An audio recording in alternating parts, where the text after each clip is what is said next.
Bonjour à tous les amis, aujourd'hui on se retrouve pour une toute nouvelle vidéo sur ma chaîne YouTube. Aujourd'hui les amis, on a mis le maillot, on est parti évidemment pour parler du FC Barcelone. Le Barça recrute enfin, alors rien d'officiel au moment où je tourne cette vidéo, mais ça chauffe, hein. Ça a été tout simplement annoncé par Fabrizio Romano, le spoiler, le maître des spoilers, hein, celui qui évidemment annonce absolument tous les transferts déjà depuis pas mal d'années.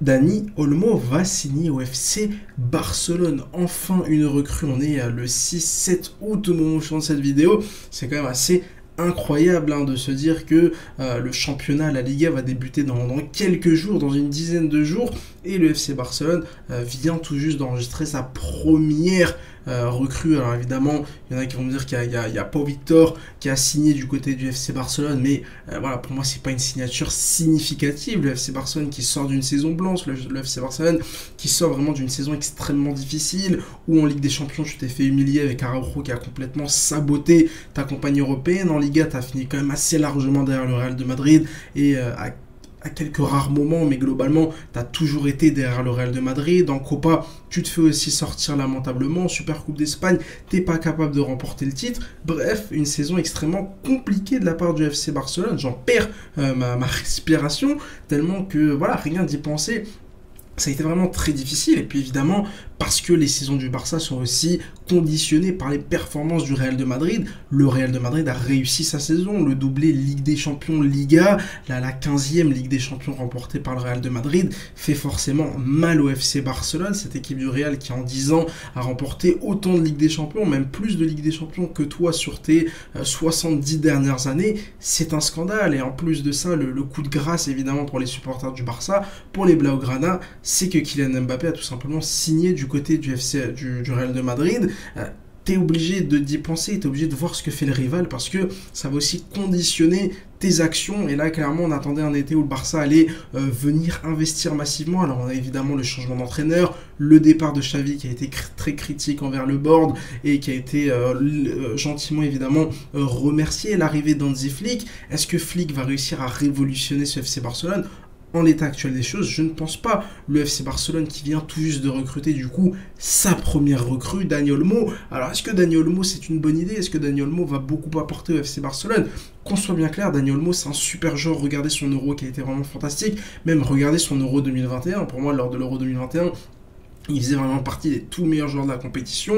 À Leipzig, il a eu évidemment quelques petits pépins physiques, mais il a quand même réussi à être sur ces 3-4 dernières années à chaque fois l'un des tout meilleurs joueurs de Bundesliga. Et clairement, c'est une excellente recrue de la part du FC Barcelone, parce que ton secteur offensif est complètement mort. Ton secteur offensif repose sur un gamin de 16-17 ans. Ton secteur offensif repose sur les exploits, sur les accélérations, sur les dribbles de Lamine Yamal, qui va arriver évidemment avec énormément de pression, parce que son statut a complètement changé. Ça a été le meilleur joueur du FC Barcelone la saison dernière. Il va arriver cette saison avec un statut complètement différent. Tout le monde va l'attendre. Tout le monde attend de lui qu'il nous sorte une saison extraordinaire à 25-30 buts. Chose qui évidemment a très peu de chances d'arriver, parce que ça reste un joueur extrêmement jeune, extrêmement perfectible.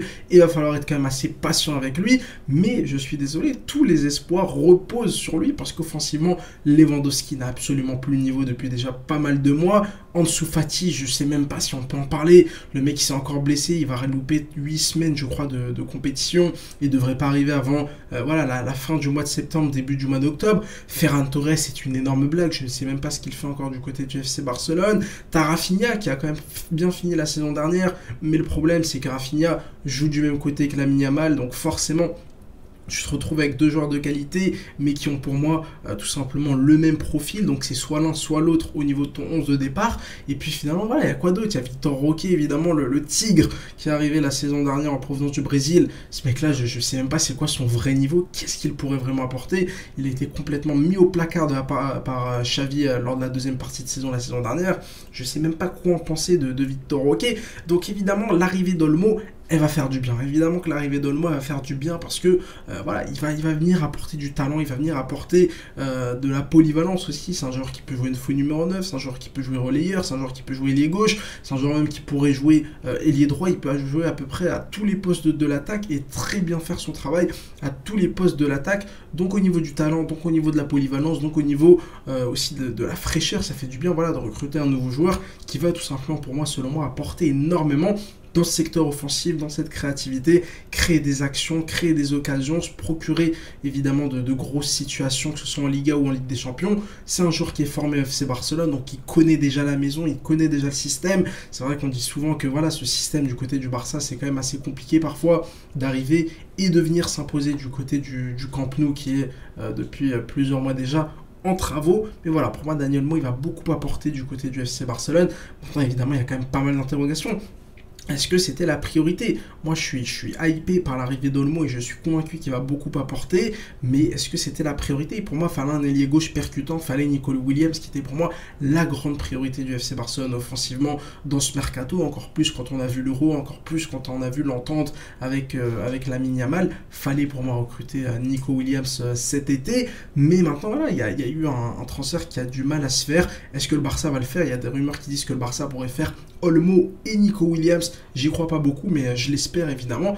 Et puis évidemment, ce poste de numéro 6, ce poste de numéro 6, le grand Oriol Romeu a déjà quitté le FC Barcelone et est parti en prêt du côté de Girone. Lui, ça a été évidemment un énorme sketch. Je comprends même pas pourquoi le Barça l'a recruté. 3,5 millions de dépensés inutilement sur sa tête et des dizaines, des centaines de milliers d'euros de salaire gaspillés lors des précédents mois. Je ne sais pas pourquoi le FC Barcelone a remplacé Busquets par Romeu. Romeu dégage. Maintenant, qui va venir tout simplement récupérer ce poste de numéro 6? On a beaucoup parlé de Kimmich, on a parlé de Zubimendi, on a parlé évidemment d'une solution interne avec pourquoi pas Casado, etc. etc. Clairement, il y a un énorme flou à ce niveau-là et je pense que le FC Barcelone n'a tout simplement pas les moyens de recruter un milieu offensif qui peut créer, un ailier gauche qui peut percuter, un numéro 6 qui peut organiser le jeu, un latéral droit aussi. Ça me paraît quand même assez compliqué, c'est vraiment assez gênant de se dire qu'on est le 7 août et que le FC Barcelone n'a toujours pas fini son mercato. Le Barça fait que débuter son mercato. Il y a encore plein de manques dans cette équipe-là. Pour moi, il faut un latéral droit. Pour moi, il faut un milieu défensif. Pour moi, il faut un ailier gauche. Tu as récupéré ce poste de milieu relayeur, milieu offensif qui va évidemment énormément t'apporter. Encore plus quand on voit que Frenkie de Jong n'arrête pas de se blesser, que Gundogan arrive un peu sur la fin de sa carrière, que Pedri évidemment n'arrête pas de se blesser, que Gavi ne devrait pas revenir des croisés avant le mois de novembre. Donc autant vous dire que le jour où il sera à 100%, il faudra peut-être attendre le mois de février, le mois de mars, parce qu'on ne revient pas des croisés en un claquement de doigts. Bref, ce FC Barcelone-là m'inquiète énormément. L'arrivée d'Olmo, voilà, je voulais donner mon avis, me plaît énormément. Maintenant, il y a encore énormément de travail à faire dans cette fin de mercato. N'hésitez pas évidemment à me dire ce que vous en pensez de ce mercato du FC Barcelone qui pour moi est complètement raté à l'instant T. Maintenant, voilà, il reste 3 bonnes semaines de mercato. Si tu réussis à recruter Nico Williams, si tu réussis à recruter un latéral droit, que ce soit Cancelo ou Frimpong, je te dirais que ça commence un peu à se rapprocher de la moyenne, voire peut-être un peu plus. Mais quoi qu'il arrive, pour l'instant, c'est quand même extrêmement compliqué. N'hésitez pas à me dire ce que vous en pensez de ce mercato de la part du FC Barcelone, de Deco qui est en train complètement de faire de la grosse merde. Désolé de parler comme ça. Laporta aussi, que fait Laporta à part prendre des photos, des selfies un peu partout à Washington? C'est bon frérot, on a compris, la Maison Blanche, etc. Tu n'es pas un touriste, tu es le président du FC Barcelone. En 2021, tu n'as pas été capable de prolonger Léo Messi. En 2022, tu n'as pas été capable de nous ramener Erling Haaland. En 2023, tu n'as pas été capable de nous ramener Léo Messi et de corriger ton erreur de 2021. Et là, pour l'instant, ce mercato 2024, il est absolument catastrophique. Alors je sais bien qu'il y a des problèmes financiers, je sais bien qu'il y a des problèmes surtout vis-à-vis du fair play financier imposé par la Liga et voilà ce ratio de 1-1 qu'il faut évidemment retrouver pour pouvoir recruter. Mais les gars, c'est vous qui êtes aux manettes du FC Barcelone. Voilà, c'est pas à nous trouver des solutions, nous on est là pour critiquer, on est là pour juger, on est là pour supporter et c'est à vous évidemment de vous mettre au boulot pour pouvoir tout simplement faire revenir le FC Barcelone sur le devant de la scène européenne, sur le devant de la scène nationale. Alors oui, vous allez me dire qu'il y a eu la Liga il y a un an, mais voilà, le rival s'est renforcé, l'Atlético est parti chercher Julián Alvarez avec plus de 80 millions, ils ont pris aussi le Normand, ils ont pris aussi Gallagher, le milieu de terrain de Chelsea.